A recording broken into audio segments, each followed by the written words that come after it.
À quoi ça ressemble ces ateliers? Alors déjà, on peut les faire d'une demi-journée jusqu'à 2 jours d'atelier. Ça va dépendre du niveau de profondeur qu'on veut atteindre.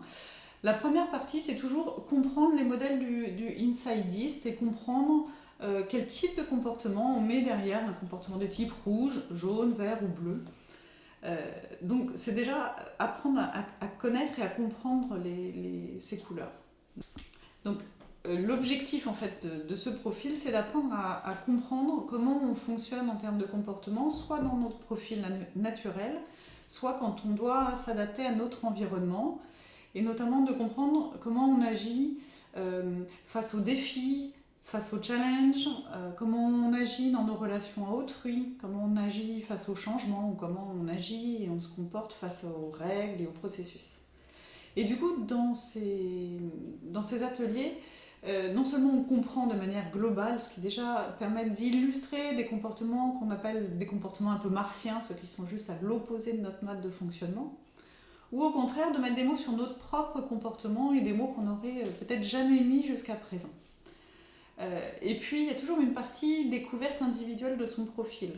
Donc là, chacun a un profil d'une trentaine de pages qui parle que de soi, nos modes de fonctionnement, nos comportements.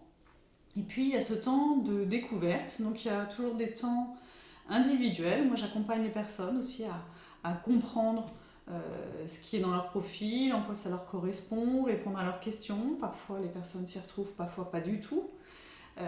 Et donc j'explique de manière individuelle. Ensuite, on a toujours une partie d'exercice, exemples concrets, arriver par exemple à trouver des personnes célèbres qui correspondent à tel ou tel comportement pour comprendre.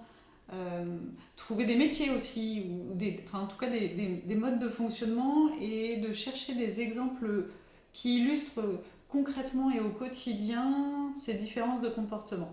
Ça permet de bien ancrer en fait la compréhension de ces comportements.